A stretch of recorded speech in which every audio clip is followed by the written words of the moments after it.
Hello, everyone, and welcome back to the Red Sea podcast. It's been a few days. It's been a relatively calm weekend, not that much going on apart from the elephant in the room, which was that Olympiacos FC officially now know their opponents for round three of Champions League qualifying, and that's the first thing that we'll get into. But except from that, just a few more stuff in the news going around that I do want to get through. But I do not believe that we will keep up our hour long episode streaks, but we'll see. We'll see as always as we go on. And first of all, as always, if you are new, if you like what you see, all the links you may need are down in the description. We're on Instagram, we are on Twitter, we are on TikTok, and we are everywhere and anywhere. We are on Spotify. Of course, all the episodes do go out on Spotify a day later. Some do it a day earlier, but due to the live streams, we put out the episodes on Spotify a day later, usually the next morning or at the worst case scenario, middle of the day. And the most important link for now and until the 5th of August is the first link in the description, the one that will take you straight to the voting form for the Football Content Awards.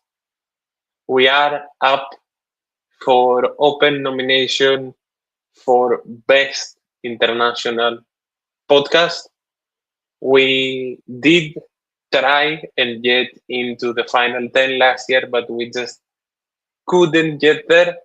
And this year I'm much more confident. And if you think that we deserve it, most of all, and if you want to see more Greek football and Olympiacos representation in the FCAs, do go down in that link and vote for us.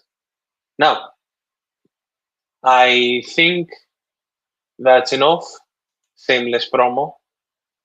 I hope my camera isn't lagging because I see quite a bit of lagging on my end. Do let me know if that's the case or not. I hope it's not. But the first thing that I did want to talk about is this, our Champions League draw.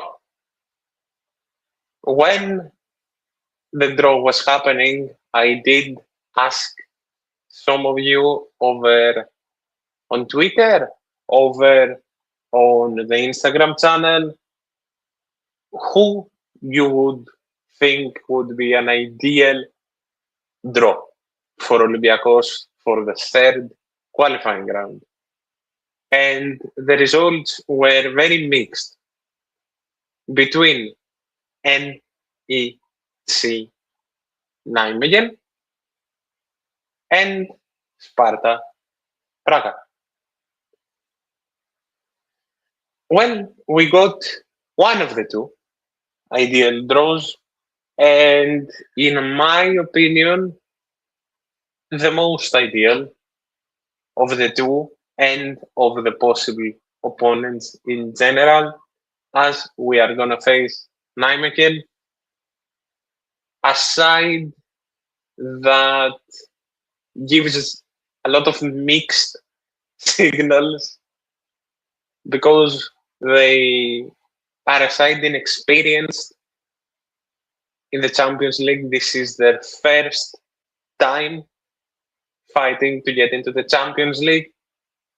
But it's also a side that just went through one of, if not their best season in history.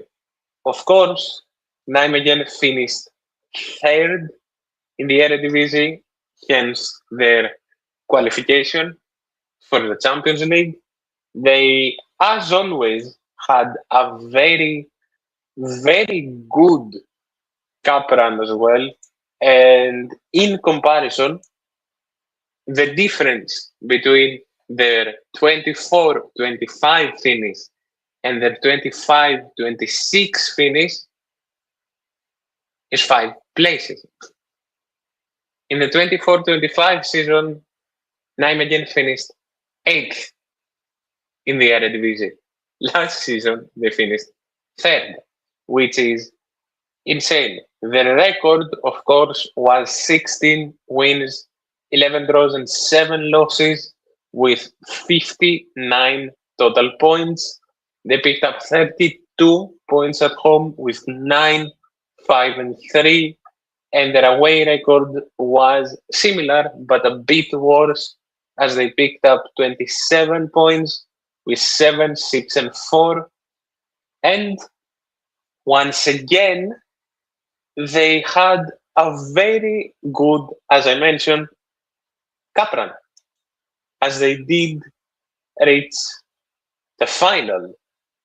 However, in the final, they suffered a very, very, very, very bad defeat against AZ Alkmaar, with the total score being 5-1.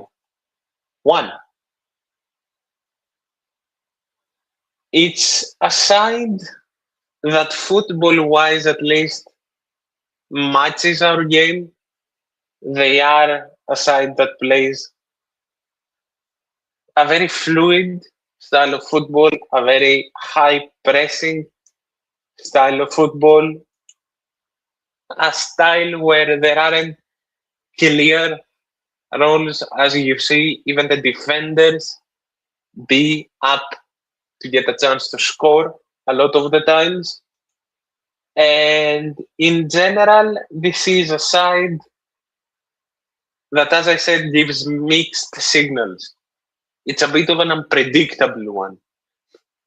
But comparative to the rest, I still think that, especially due to their inexperience, we won't necessarily have an easy time. But I think that Olympiacos will make it to the Champions League playoffs. But that doesn't change that we need reinforcements. My God, do we need reinforcements? There's a lot going on the transfer department. There's a lot of names going around, a lot of scenarios going around. I do want to start with a negative. I did put up a question prompt. Oh, okay. Good evening, as always, a very, very familiar face. Regarding the topic you started, I have to say that our Champions League draw isn't bad at all, but with the current squad, it's going to be difficult. Exactly the topic I'm getting into. It's an ideal draw, yes, but we still need reinforcements. And I was just getting into your question, actually, by saying that it's basically clear now why we didn't get Oso from Sevilla. And it's as simple as the fact that we didn't pay 10 million. And do excuse me, I'm going to go on a bit of a rant here. Olympiacos paid around 8. We didn't want to go up to 10. Okay, if that was presented as that, yeah, we gave this offer to the team. They said this. We said no, we'll move on. I feel like no one would have had an issue. Because first of all, the common thing is that Ortega needs to go for a transfer like that to come through, which is expected. It's normal. It's football. Sadly, football is business up until a point. So I feel like if that was presented by the team, like, yeah, they asked for that much money, we're not paying it, we're moving on, it would be understandable. I don't think I'm insane for saying that. But having journalists go out and say that, oh, we are talking with Osho and Sevilla, it's a player that would really fit the style of Mendilibar, and it's a very interesting player, and Olympiacos are trying and this and that, which we were really trying to get that deal done. And then coming out and saying that, oh, Mendilibar said no. Why? Why throw it all on Mendilibar? Like, Mendy clearly didn't say no. And Mendy has cut players before. Like, that's not always a lie. Jose Luis Mendilibar has a strict roster policy that's well known and that's respected because that's your coach. But you can't put in an official offer about a player, have it come out in the media, it came out of Spanish media as well, a very good player, try for him. And when the transfer doesn't go through, say that Mendy cut him. Why? I don't understand. Αυτός ο παίχτης θα τέριαζε στον τρόπο του παιχνιδιού του Mendilibar όσο.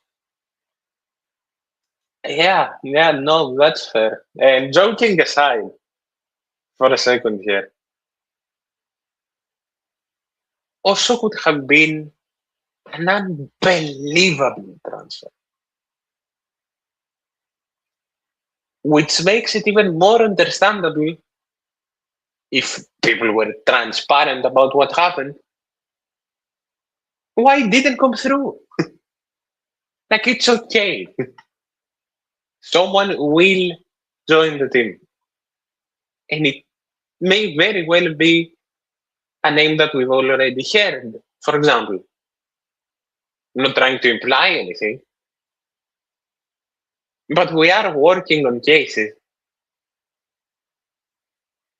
I will never get the refusal to be transparent about failed deals. I'll never understand it. And I'm not criticizing anyone, not criticizing journalists, they're doing their job.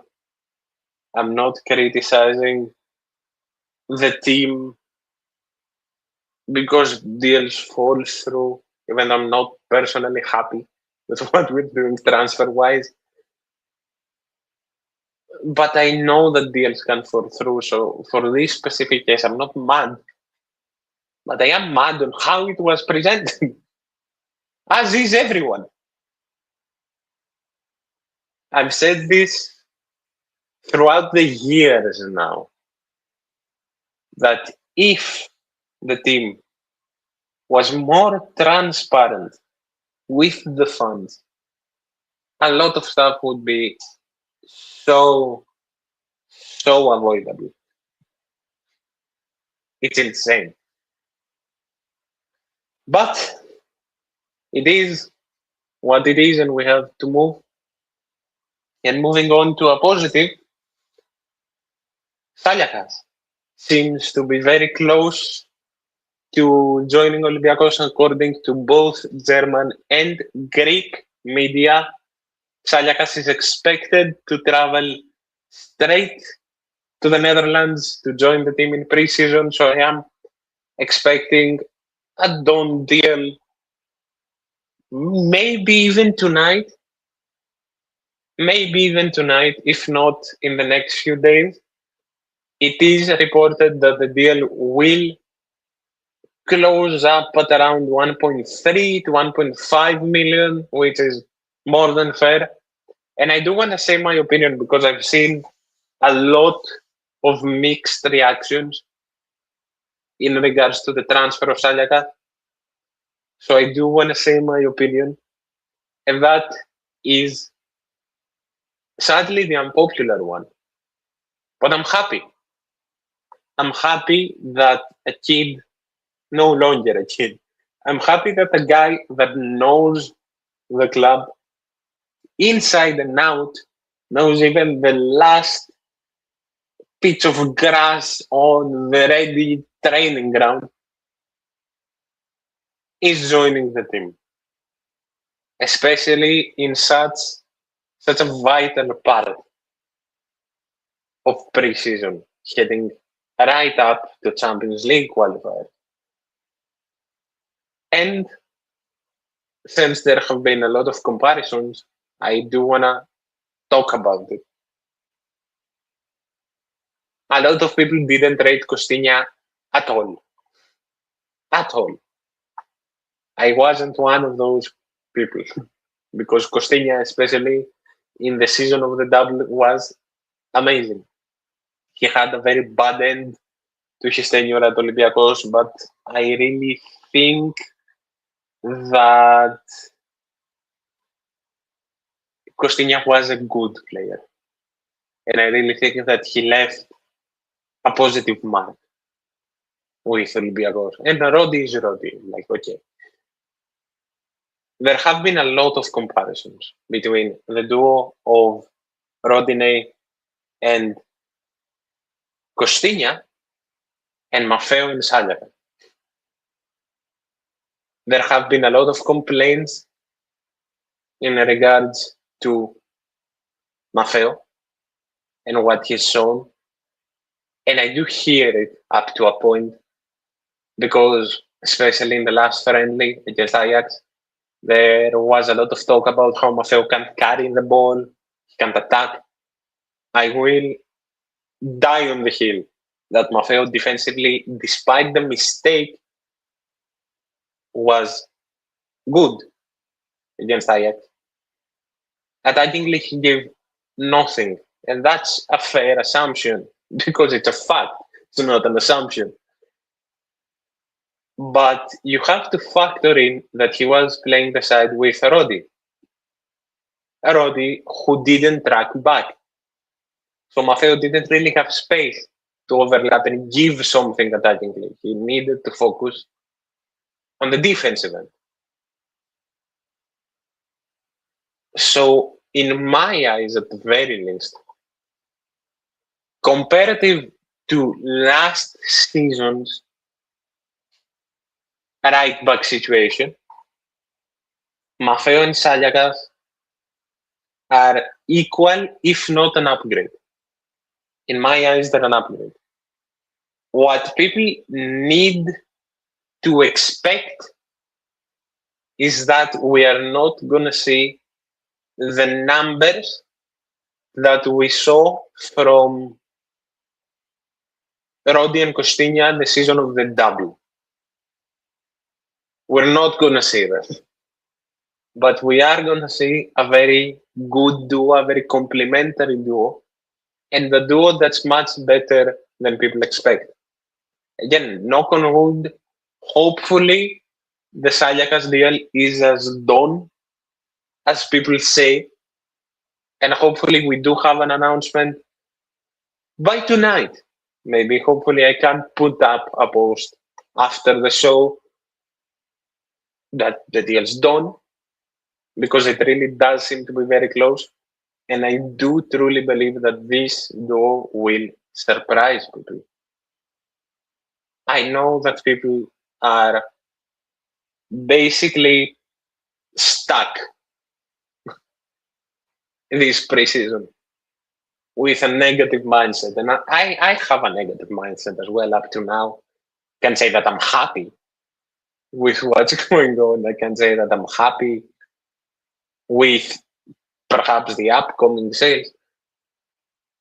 But I do believe that there's a level to criticizing that can't be passed, because then it becomes harsh for no reason. For example, again, I've seen so many people write this year off. Why? It's so early still. I know qualifiers are now, basically, they're in 2 weeks. But there is still a lot of time. And as I said earlier on in the show, Olympiacos are going to beat Nijmegen. I don't see a scenario where we don't, really. But people need to be more patient. That's my main advice. And another comment in regards to transfers, before I get back into those comments, that I do want to get into, is what I'm pretty sure Verveles said on Atletico. Do correct me if I'm wrong. In regards to our midfield situation, two cases were mentioned in regards to two free agents that recently departed their club, one from Saudi Arabia and one from Europe. There has already been a lot of speculation in regards to who we are talking about, but the main thing that I want to say is the fact that names are not mentioned is a much more positive thing than people can understand. Because, I mean, in my eyes at least, today's reports completely burn the names of Sofian Amrabat and Marcelo Brozovic.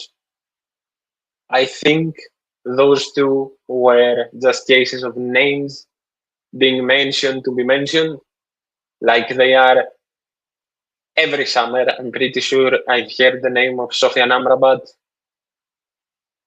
for the last 3 summers, and Marcelo Brozovic showed up last summer as well.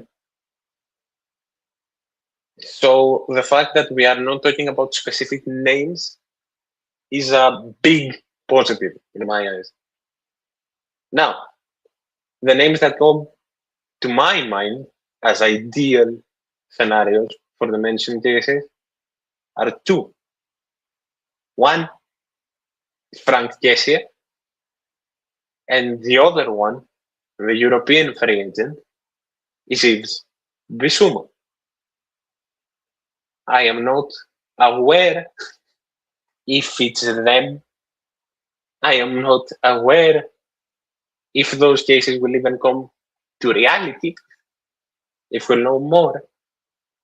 But in my opinion, if I had to name two players off the top of my head that fit the criteria that were mentioned in detail as well, it could be those two.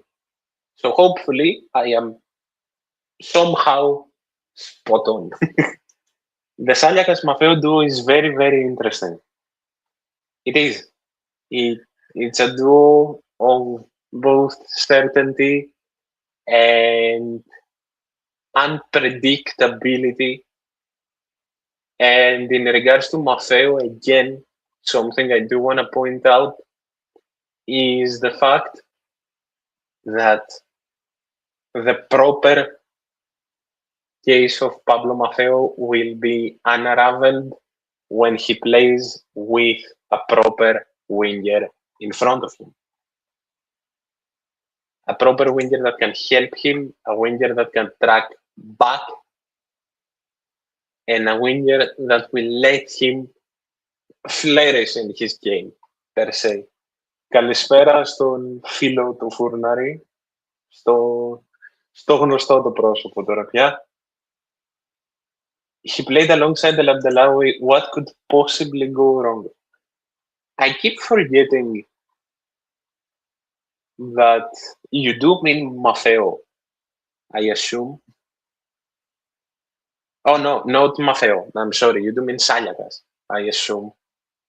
I keep forgetting that those two overlapped. I really do. It's Saliakas and his career path is insane in a way. But the most important thing that I could perhaps point out about Manolis Saliakas is the fact that he's not the right back that left Greece 4 years ago anymore. This man has 4 years of experience in Germany now, in a team that really favors his position as well. He has exceeded even the potential he had back when he left, in many people's eyes, at the very least. How many transfers will be made before the start of the Super League? So late August. I haven't the slightest clue, first of all. So this will be completely estimated. In regards to what we need right now, I won't count Saliakas yet as a done deal, so I'll mention him. Saliakas to be completed. I'll say one left back just to be safe, even though ideally I'd want two. I'd say one left back. Two midfielders, for sure. A winger and a striker. I'm counting 6. I'm counting 6 transfers without taking into account anyone leaving. And the last thing I want to mention in regards to football before I get into the very complicated situation of Thomas Walkup is the fact that I think it went very under the radar that Ayoub El Kabi is back already. Ayoub El Kabi and Roman Yaremchuk both cut their days off short, their respective days off short, so they could join the team early. And I think that's way more noteworthy than people are going about mentioning it.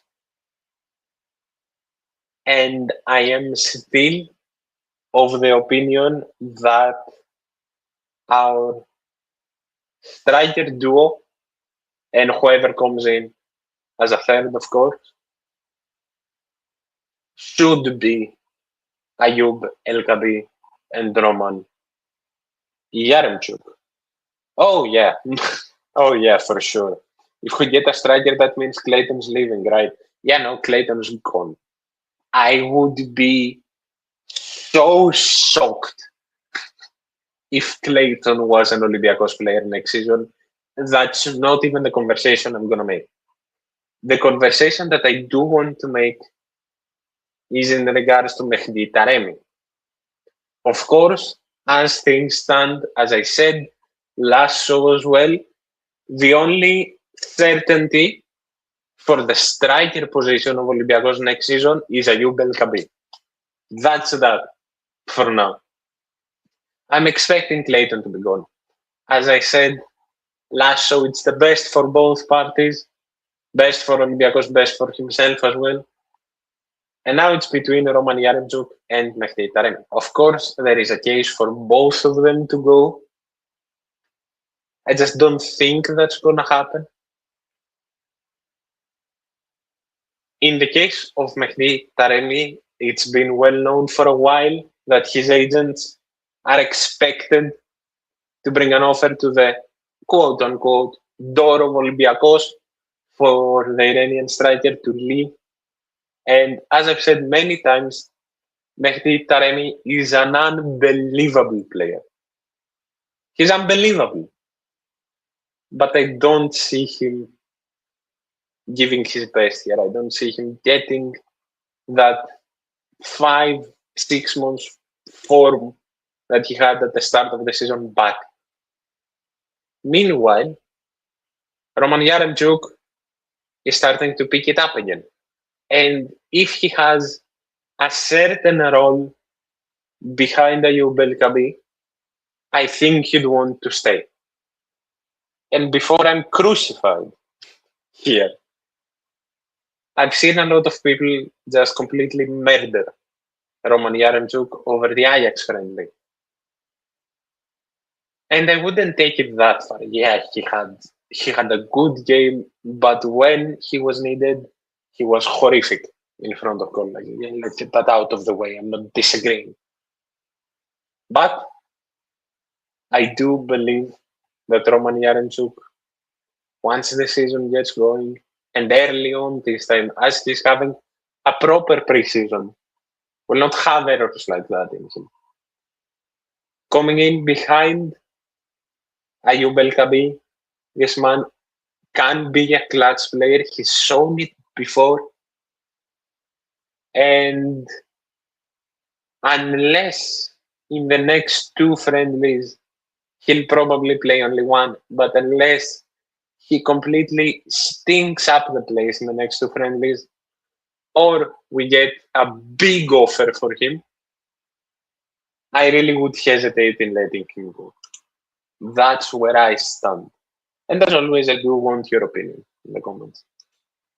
Now, my. A lot has happened since we last spoke in regards to the case of Thomas Walkup.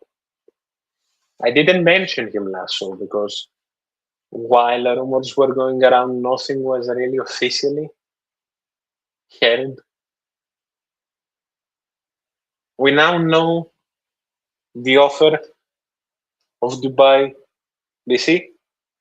We now know that he has gone to the EuroLeague Players Association to ask about his player rights in regards to his possible move to Dubai.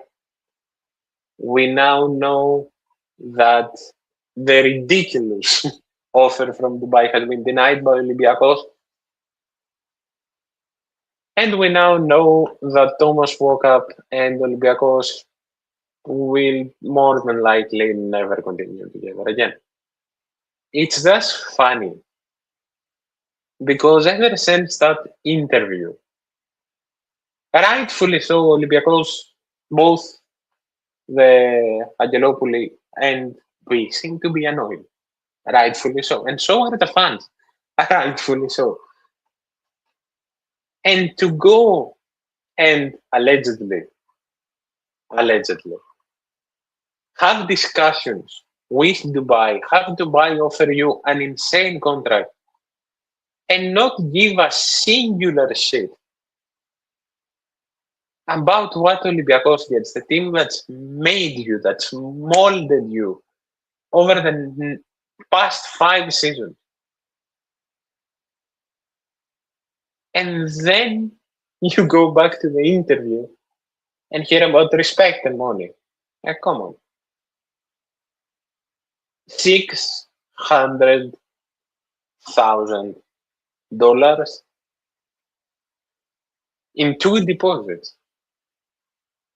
300,000 and 300,000.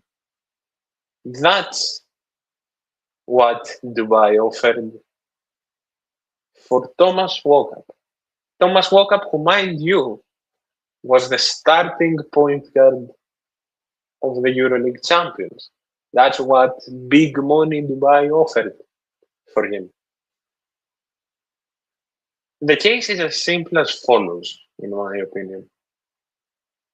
Thomas, if he so desperately wants to leave, brings in a respectable buyout and goes along his merry way. If he doesn't, he stays here, plays whenever Olympiacos decides, and certainly gets way less money than he would from Olympiacos next season. It's as simple as that. Of course, Elpa told Thomas Walkup that Olympiacos rightfully have the first word in what happens since his contract does not have a buyout clause. Thomas Walkup doesn't have an official buyout clause in his contract. And yet, he wanted to find a way out. It's a shame, really, because Thomas was beloved by the fans, again, rightfully so, in my opinion. Beloved by Barjogas, by the organization, an undeniable starter for a while, an unbelievable player. Thomas Walkup is an unbelievable player. That's why it's such a shame for all of this to end like that. But sadly, you reap what you sow. Nothing's official yet. Thomas Walkup has a contract for next season. I just don't really see how this continues. I really, sadly don't. Now, on to the Erasitechni. We had another draw today, and that draw was in regards to the Women's Volley League schedule. And I did want to go through it really quickly. The first, I will say the first match week in detail, and then skim through our games, say the most important dates. We do open up the season on the 17th of October against our Thrylos away. Then we play Thetis. Then we play Panionios, which is the first quote unquote derby of the season, of course. Panionios, the surprise, technically last season, getting even stronger. It will be a very interesting matchup on the 31st of October. And then we move on to November, where we play newly promoted Apollonios. Then we play Aris on the 14th. Then we play Elpis on the 18th. And then on the 21st of November, we play AEK. Then Olympiacos moves on to play Zaon Kifisias. Again, strong team, not really a favorite. And perhaps the most important date in the schedule, at the Melina Mercury, Olympiacos will face Panathinaikos on the 5th of November for match day 9. Then, of course, follows PAOK, then our Markopoulou, and then for the 12th match day in the start of the second round, it is, I'm pretty sure it is a total mirror, but you all can check the schedule out in the site of Volleyball GR. And the last thing, do excuse me, the last thing that I want to mention, unless I've missed anything while I was live, I'm pretty sure that I haven't, is the official announcement of Karim Hendawi. I'm pretty sure it's either Hendawi or Hendawi. I'm pretty sure it's Hendawi, but do correct me. Any of you that know, I promise I will start learning the players' names as fast as possible. I don't want to be like Greek commentators in football.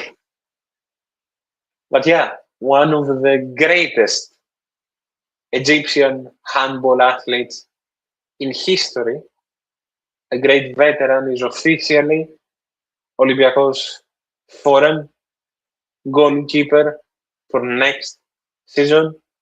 Extensive experience with Egypt in the top championships. Extensive experience in the EHF Champions League.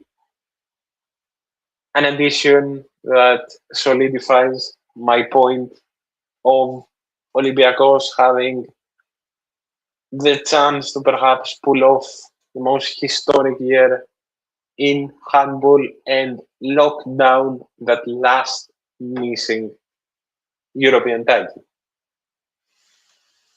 As we run up to 45 minutes, I hope you all enjoyed.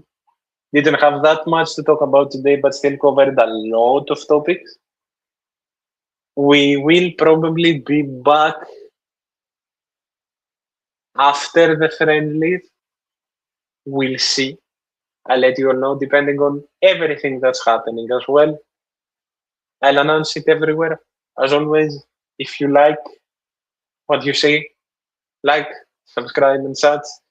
Your support is insane, and I'm so grateful. As always, check out all the links below, and I will see you in the next one. Thank you.